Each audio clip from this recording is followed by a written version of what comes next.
ವೀಕ್ಷಕರೇ ನಮಸ್ಕಾರ. Devil cinema release ಆಗಿ ಬಾಕ್ಸ್ ಆಫೀಸ್ನಲ್ಲಿ ಎಷ್ಟು ಕಲೆಕ್ಷನ್ ಮಾಡಿರಬಹುದು ಅಂತ ನಿಮಗೆಲ್ಲರಿಗೂ ಕೂಡ ಕುತೂಹಲ ಇದ್ದೇ ಇರುತ್ತೆ. ಏನಾಗಿರ್ಬೋದು, ಅಷ್ಟೊಂದು ಕ್ರೇಜ್, ಅಷ್ಟೊಂದು ಅಭಿಮಾನಿಗಳ ಒಂದು ಆರ್ಭಟ, ಅಷ್ಟೊಂದು ನುಗ್ಗಿದಂಥ ಥಿಯೇಟರ್ಗಳಿಗೆ ನುಗ್ಗಿ ಆ ಕ್ರೇಜನ್ನು ತೋರಿಸಿದಂಥ ರೀತಿ, ಇವೆಲ್ಲವನ್ನು ಕೂಡ ನೋಡ್ತಾ ಇದ್ರೆ ಬಾಕ್ಸ್ ಆಫೀಸ್ ಶೇಕ್ ಆಯ್ತಾ ಅಂತ ನಿಮಗೆಲ್ಲರಿಗೂ ಕೂಡ ಒಂದು ರೀತಿಯಲ್ಲಿ ಪ್ರಶ್ನೆಗಳು ಎದುರಾಗಿರ್ಬೋದು. ಅದೆಲ್ಲದಕ್ಕೂ ಕೂಡ ಈಗ ಎಕ್ಸ್ಕ್ಲೂಸಿವ್ ಆಗಿ ನಾನು ಉತ್ತರವನ್ನು ಕೊಡ್ತಾ ಹೋಗ್ತೀನಿ. ಇನ್ನೂ ಕೂಡ ಯಾರು ಸಬ್ಸ್ಕ್ರೈಬ್ ಮಾಡ್ಕೊಳ್ಳಿಲ್ಲ ಅಂದರೆ ಅಶ್ವಮೇಧನ ಸಬ್ಸ್ಕ್ರೈಬ್ ಮಾಡ್ಕೊಳ್ಳಿ, ದಯವಿಟ್ಟು ಸಬ್ಸ್ಕ್ರೈಬ್ ಮಾಡ್ಕೊಳ್ಳಿ. ಯಾಕಂತಂದರೆ ಈಗ ಹೇಳೋ ನಂಬರ್ ಇದೆಯಲ್ಲ, ಇದೆಲ್ಲವೂ ಕೂಡ ದರ್ಶನ್ ಫ್ಯಾನ್ಸ್ಗೆ ತುಂಬ ಖುಷಿ ಕೊಡುತ್ತೆ. ಯಾಕಂದರೆ ನಿನ್ನೆ ಆದಂಥ ಒಂದಷ್ಟು ನೆಗೆಟಿವ್ ವೈಬ್ಸ್ ಒಳಗಡೆ ಇದು ನಿಮಗೆ ಖಂಡಿತವಾಗ್ಲೂ ಖುಷಿ ಕೊಡುತ್ತೆ. ಸೊ ಹಾಗಾಗಿ ಆ ಖುಷಿ ನಿಮಗೆ ಬೇಕು ಅಂತಂದರೆ ನಿಜವಾಗ್ಲೂ ಈಗ ಸಬ್ಸ್ಕ್ರೈಬ್ ಮಾಡ್ಕೊಳ್ಳಿ. ನೋಡಿ, ವಿಡಿಯೋ ನೋಡ್ತಾ ಇದ್ರು ಸಬ್ಸ್ಕ್ರೈಬ್ ಮಾಡ್ಕೊಳ್ಳಿ ಅಂತ ಹೇಳ್ತಾ ಇದ್ರು, ಕೆಲವರು ವಿಡಿಯೋ ನೋಡ್ತಾ ಇದ್ದೀರಾ ಸಬ್ಸ್ಕ್ರೈಬ್ ಮಾಡ್ತಾ ಇಲ್ಲ. ಇದು ನ್ಯಾಯನಾ? ಓಕೆ, ಮಾಡ್ಕೊಳ್ಳಿ. ಥ್ಯಾಂಕ್ ಯು ಸಬ್ಸ್ಕ್ರೈಬ್ ಮಾಡ್ಕೊಂಡವ್ರಿಗೆ ಥ್ಯಾಂಕ್ ಯು. ಸುಮಾರು 2,80,000ಕ್ಕೂ ಹೆಚ್ಚು ಟಿಕೆಟ್ ಮುಂಗಡ ಬುಕ್ಕಿಂಗ್ ಆಗಿದ್ವು, ಅಂದರೆ ಅಡ್ವಾನ್ಸ್ ಬುಕ್ಕಿಂಗ್ ಆಗಿದ್ವು. ದಿ ಡೆವಿಲ್ ರಿಲೀಸ್ಗೂ ಮೊದಲೇ ಸುಮಾರು 8 ಕೋಟಿ ರೂಪಾಯಿಗೂ ಅಧಿಕ ಮೊತ್ತ ಬಾಚಿಕೊಂಡಿದೆ. ಅಂದರೆ ರಿಲೀಸ್ ಆಗೋಕ್ಕೂ ಮುಂಚೆ, ಅಂದರೆ ಬುಕ್ಕಿಂಗ್ನಲ್ಲಿ ಎಷ್ಟು 8 ಕೋಟಿ. ಆದರೆ ಮಲ್ಟಿಪ್ಲೆಕ್ಸ್ಗಳಲ್ಲಿ ಬುಕ್ಕಿಂಗನ್ನು ತೆರೆಯೋದು ಸ್ವಲ್ಪ ವಿಳಂಬ ಆಗಿತ್ತು. ಅದಕ್ಕೆ ಕಾರಣವೂ ಇದೆ. ಯಾಕೆ ಅಂತಂದರೆ ಮೊದಲಿಗೆ ಥಿಯೇಟರ್ಗೆ ಪ್ರಾಮುಖ್ಯತೆ ಕೊಡುವಂಥ ಕೆಲಸವನ್ನು ದರ್ಶನ್ ಅವರು ಮಾಡ್ತಾರೆ ಅನ್ನೋದು ನಿಮಗೆಲ್ಲರಿಗೂ ಕೂಡ ಗೊತ್ತಿರುವಂಥ ವಿಚಾರ. ದರ್ಶನ್ ದಿ ಡೆವಿಲ್ ಸಿನಿಮಾಗೆ ಅಭೂತಪೂರ್ವ ಪ್ರತಿಕ್ರಿಯೆ ಸಿಕ್ಕಿದೆ. ಬೆಳಗ್ಗೆ 6 ಗಂಟೆ 5 ನಿಮಿಷದಿಂದಲೇ ಆರಂಭವಾದ ಶೋಗಳು ಸಿಂಗಲ್ ಸ್ಕ್ರೀನ್ ಚಿತ್ರಮಂದಿರಗಳಲ್ಲಿ ಹೌಸ್ಫುಲ್ ಆಗಿದ್ವು. ಹಲವು ಥಿಯೇಟರ್ಗಳಲ್ಲಿ ಫ್ಯಾನ್ಸ್ ಜಾತ್ರೆಯೇ ಮಾಡಿಬಿಟ್ರು. ಇದೆಲ್ಲ ನಿಮಗೆ ಗೊತ್ತಿರುವಂಥ ವಿಚಾರ. ಮುಖ್ಯ ಥಿಯೇಟರ್ ಆದ ನರ್ತಕಿಯಲ್ಲಿ ದರ್ಶನ್ ಪತ್ನಿ ವಿಜಯಲಕ್ಷ್ಮಿ, ಮಗ ವಿನೀಶ್, ಸ್ನೇಹಿತ ಧನ್ವೀರ್, ನಾಯಕಿ ರಚನಾ ರಾಯ್ ಸೇರಿದಂತೆ ಚಿತ್ರತಂಡ ಅಭಿಮಾನಿಗಳ ಜೊತೆಗೆ ಸಿನಿಮಾ ವೀಕ್ಷಿಸಿದ್ದು ವಿಶೇಷವಾಗಿತ್ತು. ರಚಿತಾ ರಾಮ್ ಸಹ ಸಿನಿಮಾ ವೀಕ್ಷಿಸಿ ಬೆಂಬಲವನ್ನು ಸೂಚಿಸಿದ್ರು. ಸುಮಾರು 2,80,000ಕ್ಕೂ ಹೆಚ್ಚು ಟಿಕೆಟ್ ಮುಂಗಡ ಬುಕ್ಕಿಂಗ್ ಆಗಿದ್ವು. ಅಂದರೆ 2,80,000ಕ್ಕೂ ಹೆಚ್ಚು ಟಿಕೆಟ್ಗಳು ಅಡ್ವಾನ್ಸ್ ಬುಕ್ಕಿಂಗ್ ಆಗಿದ್ವು. ಸಿನಿಮಾ ರಿಲೀಸ್ಗೂ ಮೊದಲೇ ಸುಮಾರು 8 ಕೋಟಿ ರೂಪಾಯಿಗೂ ಅಧಿಕ ಮೊತ್ತವನ್ನು ಬಾಚಿಕೊಂಡಿದೆ. ಆದರೆ ಮಲ್ಟಿಪ್ಲೆಕ್ಸ್ಗಳಲ್ಲಿ ಬುಕ್ಕಿಂಗ್ ತೆರೆಯೋದು ವಿಳಂಬ. ಹಾಗಾಗಿ ಕಲೆಕ್ಷನ್ ಮೇಲೆ ಪರಿಣಾಮ ಬೀರಿದಂತೆ ಕಾಣ್ತಾ ಇದೆ. ಮೊದಲ ದಿನ ಸಿನಿಮಾ 20 ಕೋಟಿ ರೂಪಾಯಿಗೂ ಅಧಿಕ ಕಲೆಕ್ಷನ್ ಮಾಡುವ ಸಾಧ್ಯತೆ ಅಂತ ಹೇಳಲಾಗ್ತಾ ಇತ್ತು. ಬುಕ್ ಮೈ ಶೋದಲ್ಲಿ ದಿ ಡೆವಿಲ್ ಸಿನಿಮಾದ ರೇಟಿಂಗ್ ವಿಮರ್ಶೆಗೆ ಚಿತ್ರತಂಡ ಕೋರ್ಟ್ನಿಂದ ತಡೆಯಾಜ್ಞೆ ಬೇರೆ ತಂದಿತ್ತು. ಆದರೆ ಸೋಷಿಯಲ್ ಮೀಡಿಯಾದಲ್ಲಿ ಬೆಳಗಿನಿಂದಲೇ ಪ್ರತಿಕ್ರಿಯೆ ಹರಿದು ಬಂದಿದೆ. ಇಲ್ಲೂ ದರ್ಶನ್ ಫ್ಯಾನ್ಸ್ ನೆಚ್ಚಿನ ನಾಯಕನ ಪರವಾಗಿ ಟ್ವೀಟ್ ಮಾಡಿ ನಾವು ಗೆದ್ದೆವು ಎಂಬರ್ಥದಲ್ಲಿ ಬರೆದುಕೊಂಡ್ರೆ, ಒಂದಿಷ್ಟು ಮಂದಿ ಸಿನಿಮಾದ ಕತೆ ಕ್ಲೈಮ್ಯಾಕ್ಸ್ ಕುರಿತು ನಿರಾಸೆಯನ್ನು ವ್ಯಕ್ತಪಡಿಸಿದ್ದಾರೆ. ನೀವೆಲ್ಲವನ್ನೂ ಕೂಡ ನೋಡ್ತಾ ಇದ್ರೆ ದರ್ಶನ್ ರಾಜಕೀಯಕ್ಕೆ ಬರ್ತಾರಾ, ಅದಕ್ಕೆ ಸಂಬಂಧಪಟ್ಟಂಥ ಒಂದಷ್ಟು ಕಂಟೆಂಟ್ಗಳು ಇರೋದ್ರಿಂದ ದರ್ಶನ್ ರಾಜಕೀಯಕ್ಕೆ ಬರ್ತಾರಾ ಅನ್ನುವಂಥ ಒಂದಷ್ಟು ವಿಮರ್ಶೆಗಳೆಲ್ಲವೂ ಕೂಡ ಕೇಳಿ ಬರ್ತಾ ಇತ್ತು. ಇದರ ಬೆನ್ನಲ್ಲೇ ಈಗ ಮತ್ತೊಂದು, ಅಂದರೆ ನೀವೆಲ್ಲರೂ ಕೂಡ ಖುಷಿ ಪಡುವಂಥ ವಿಚಾರವೊಂದು ಆಚೆ ಕಡೆ ಬಂದಿರುವಂಥದ್ದು. ಅಂದರೆ ನೀವೆಲ್ಲರೂ ಕೂಡ ಕಾಯ್ತಾ ಇದ್ದೀರಿ. 20 ಕೋಟಿ ಎಕ್ಸ್ಪೆಕ್ಟೇಷನ್ ಇತ್ತು, ಆ ಎಕ್ಸ್ಪೆಕ್ಟೇಷನ್ ರೀಚ್ ಆಯ್ತಾ ಅಂತ ನೋಡಿ. ಮೊದಲ ದಿನ ಭರ್ಜರಿ ಕಲೆಕ್ಷನ್ ಮಾಡಿದೆ ಡೆವಿಲ್ ದ ಡೆವಿಲ್. ಪ್ರಚಾರದ ಕೊರತೆ ಇದ್ದರೂ ಕೂಡ ಅಭಿಮಾನಿಗಳು ಸಕ್ರಿಯರಾಗಿ ಪ್ರಚಾರವನ್ನು ಮಾಡಿ ಚಿತ್ರವನ್ನು ಅಭಿಮಾನಿಗಳೇ ಯಶಸ್ವಿಗೊಳಿಸಿದ್ದಾರೆ ಅಂತ ಹೇಳ್ಬೋದು. ಕಾಂತಾರ ಚಾಪ್ಟರ್ 1ರ ನಂತರ ಇಷ್ಟು ದೊಡ್ಡ ಗಳಿಕೆ ಕಂಡ ಮೊದಲ ಕನ್ನಡ ಚಿತ್ರ ಇದು. ಅಧಿಕ ಟಿಕೆಟ್ ದರವೂ ಕೂಡ ಕಲೆಕ್ಷನ್ಗೆ ಒಂದು ರೀತಿಯಲ್ಲಿ ನೆರವಾಗಿದೆ ಅಂತಲೇ ಹೇಳ್ಬೋದು. ನಟ ದರ್ಶನ್ ಅವರು ಜೈಲಿನಲ್ಲಿರುವಾಗಲೇ ಡೆವಿಲ್ ಸಿನಿಮಾ ರಿಲೀಸ್ ಆಗಿದೆ. ಈ ಸಿನಿಮಾ ಮೊದಲ ದಿನ ಎಷ್ಟು ಕೋಟಿ ಕಲೆಕ್ಷನ್ ಮಾಡಬಹುದು ಎಂಬ ಕುತೂಹಲ ಕೂಡ ಅಭಿಮಾನಿಗಳಿಗಿತ್ತು.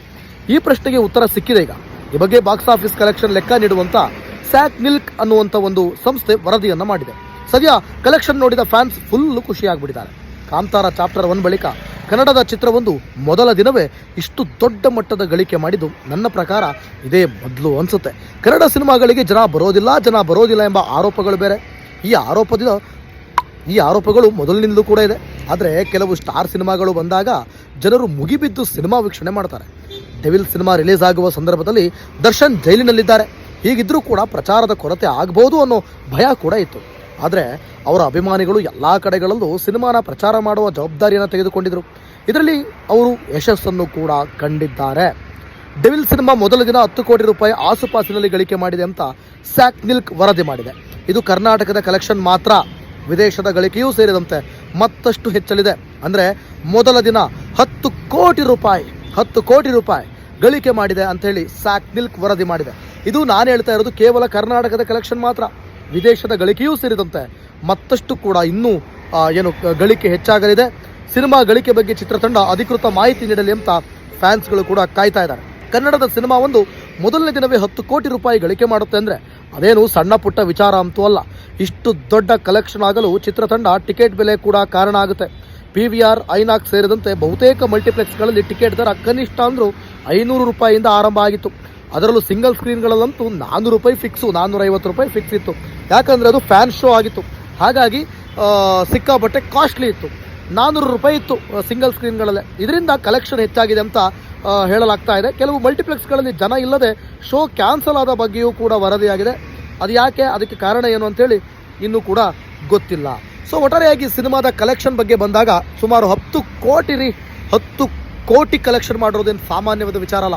ಆದರೆ ಎಕ್ಸ್ಪೆಕ್ಟೇಷನ್ ಇದ್ದಿದ್ದು ಸುಮಾರು 20 ಕೋಟಿ. ಆದರೆ 10 ಕೋಟಿ ಅಂತಂದರೆ ಅದು ಸಾಮಾನ್ಯವಾದ ವಿಚಾರ. ಅದು ಕೂಡ ಕರ್ನಾಟಕದಲ್ಲಿ, ಬೇರೆ ಎಲ್ಲೂ ಅಲ್ಲ. ಕರ್ನಾಟಕದಲ್ಲಿ ಈ ರೀತಿಯಾದಂಥ ಒಂದು ಯಶಸ್ವಿ ಗಳಿಕೆ ಆಗಿದೆಯಲ್ಲ, ಇದೇನಕ್ಕೆ ಸಾಮಾನ್ಯವಾದ ವಿಚಾರ ಅಂತೂ ಅಲ್ವೇ ಅಲ್ಲ. ನೀವು ಹೇಳ್ಬೋದು ಏನು 10 ಕೋಟಿ ಅಷ್ಟೇನಾ, ಹಂಗೆ 10 ಕೋಟಿ ಅಷ್ಟೇನಾ ಅಲ್ಲ. ನಾವು ಹೇಳ್ತಾ ಇರೋದು ಕರ್ನಾಟಕದಲ್ಲಿ ಮಾತ್ರ. ನಾನು ಪದೇ ಪದೇ ಒತ್ತಿ ಹೇಳ್ತಾ ಇದ್ದೀನಿ. ಸೊ ಸಿನಿಮಾ ಬಗ್ಗೆ ಒಂದಷ್ಟು ನೆಗೆಟಿವ್ ವೈಬ್ಸ್ ಇದ್ದರೂ ಕೂಡ ಎಲ್ಲೋ ಒಂದು ಕಡೆ ಮಲ್ಟಿಪ್ಲೆಕ್ಸ್ಗಳಲ್ಲಿ ಶೋ ಕ್ಯಾನ್ಸಲ್ ಆಗಿತ್ತು, ಜನ ಇಲ್ಲದೆ ಶೋ ಕ್ಯಾನ್ಸಲ್ ಆಗಿತ್ತು ಅನ್ನೋ ಆರೋಪಗಳ ನಡುವೆ ಅದೇನು ಸುಳ್ಳು ನಿಜ ಹೇಳ್ತಾ ಇದ್ದಾರೋ ಗೊತ್ತಿಲ್ಲ ನಮಗೆ. ಈ ರೀತಿಯಾಗಿ ವರದಿ ಅಂತೂ ಆಗಿದೆ.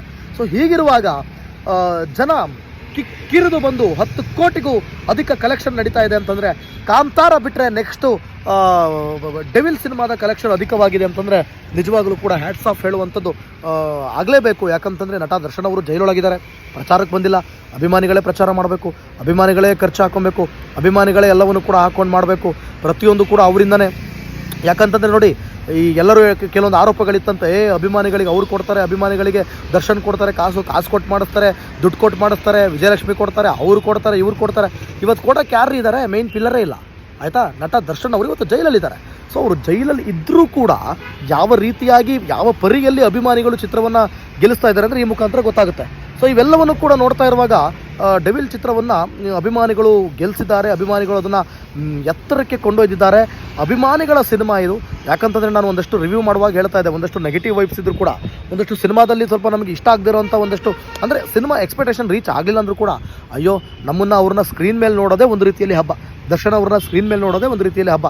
ಚೆನ್ನಾಗಿಲ್ಲ ಅಂದರೂ ನಾವು ಇನ್ನೂ 2-3 ಸಲ ನೋಡಿ, ಸುಮ್ಮನೆ ಆದರೂ ನೋಡಿ ನಾವು ಗೆಲ್ಲಿಸ್ತೀವಿ. ಯಾಕಂದರೆ ಅವರನ್ನು ಸ್ಕ್ರೀನ್ ಮೇಲೆ ನೋಡೋದೇ ಖುಷಿ ಅಂತ ಹೇಳಿ ಅವರನ್ನ ಪುಷ್ ಮಾಡ್ತಾ ಇರುವಂಥ ಅಭಿಮಾನಿಗಳ ಒಂದು ಶಕ್ತಿಯನ್ನು ನೋಡೋದಾದರೆ ನಿಜವಾಗ್ಲೂ ಕೂಡ ಹ್ಯಾಟ್ಸ್ ಆಫ್ ಅಂತಲೇ ಹೇಳ್ಬೋದು. ಯಾಕಂದರೆ ಅಭಿಮಾನಿಗಳ ಈ ಒಂದು ನಡೆಯಿಂದ, ಅಭಿಮಾನಿಗಳ ಈ ಒಂದು ಯೋಚನೆಯಿಂದ, ಅಭಿಮಾನಿಗಳ ಆಲೋಚನೆಯಿಂದ ಇವತ್ತು ಡೆವಿಲ್ ಸಿನಿಮಾ ಒಂದು ಉತ್ತಮ ಕಲೆಕ್ಷನ್ ಮಾಡುವ ಹಂತಕ್ಕೆ. ಆಮೇಲೆ ಮತ್ತೊಂದಷ್ಟು ಆರೋಪಗಳಿವೆ.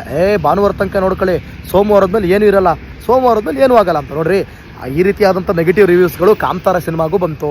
ಆದರೂ ಕಾಂತಾರ ಸಿನಿಮಾ 800 ಕೋಟಿಯನ್ನು ಬಾಚಿಕೊಂಡ್ಲಿಲ್ವಾ? ಅದು ಬಿಡಿ, ಅದು ಕಾಂತಾರ ಅಂತಂದಾಗ ಅದು ಪ್ಯಾನ್ ಇಂಡಿಯಾ ಸಿನಿಮಾ. ಅದು ಈ ಹಿಂದಿನ ಮೊದಲ ಭಾಗ ದೊಡ್ಡ ಮಟ್ಟದಲ್ಲಿ ಯಶಸ್ವಿಯಾಗಿತ್ತು, ಹಂಗಾಗಿ ಅದು ಬೇರೆ ರೀತಿಯಲ್ಲಿ. ಆದರೆ ಒಂದು ಕನ್ನಡದ ಸಿನಿಮಾ, ಕನ್ನಡಕ್ಕಾಗಿ ನಿಂತಂಥವರ ಸಿನಿಮಾ, ಕನ್ನಡಕ್ಕಾಗಿ ಕಷ್ಟಪಟ್ಟವಂಥವರ ಸಿನಿಮಾ, ಕನ್ನಡನೇ ಬೇಕು, ಕನ್ನಡಕ್ಕಾಗಿ ನಾನು ಉಸಿರು, ಕನ್ನಡ ಸಿನಿಮಾ ಬಿಟ್ಟರೆ ಬೇರೆ ಸಿನಿಮಾ ಇಲ್ಲ ಅಂಥೇಳಿ ನಿಂತ್ಕೊಂಡಂಥ ಒಬ್ಬ ಹೀರೋ, ನಟ ಅಂತಂದರೆ ಅದು ದರ್ಶನ್ ಅಂತಲೇ ಹೇಳ್ಬೋದು. ಅಭಿಮಾನಿಗಳ ಆರಾಧ್ಯ ದೈವ ಅಂತಲೇ ಹೇಳ್ಬೋದು. ಇಂಥವರು ಇವತ್ತು ಜೈಲೊಳಗಿದ್ದರೂ ಕೂಡ ಅಭಿಮಾನಿಗಳು ಚಿತ್ರವನ್ನು ಮುಂದಕ್ಕೆ ತಗೊಂಡು ಹೋಗ್ತಾ ಇದ್ದಾರೆ ಅಂದರೆ ಇದು ಸಾಮಾನ್ಯವಾದಂಥ ವಿಚಾರ ಅಲ್ವೇ ಅಲ್ಲ. ಇದು ಯಾರೂ ಕೂಡ ನೆಗ್ಲೆಕ್ಟ್ ಮಾಡುವಂಥ ವಿಚಾರ ಅಲ್ವೇ ಅಲ್ಲ. ಇದನ್ನು ಇಲ್ಲಿಗೆ ನಿಲ್ಲಿಸುವಂಥ ವಿಚಾರವೂ ಕೂಡ ಅಲ್ಲ. ಇದು ಮೊದಲ ದಿನದ ಕಲೆಕ್ಷನ್ ಆಗಿದೆ. ಮುಂದಿನ ದಿನಗಳಲ್ಲಿ ಅಂದರೆ ಭಾನುವಾರದ ಹೊತ್ತಿಗೆ ಕಲೆಕ್ಷನ್ ಎಷ್ಟಾಗುತ್ತೆ, ಏನಾಗುತ್ತೆ, ಹೆಂಗಿರುತ್ತೆ ಅದರ ಹವಾ ಅಂತ ಇಂಚಿಂಚು ಮಾಹಿತಿಯನ್ನು ಕೂಡ ನಾನು ನಿಮಗೆ ಕೊಡ್ತಾ ಹೋಗ್ತೀನಿ. ಇನ್ನೂ ಕೂಡ ಯಾರು ಸಬ್ಸ್ಕ್ರೈಬ್ ಆಗಿಲ್ಲ ಅಂದರೆ ದಯವಿಟ್ಟು ಈ ಕೂಡಲೇ ಸಬ್ಸ್ಕ್ರೈಬ್ ಆಗಿ. ಧನ್ಯವಾದ.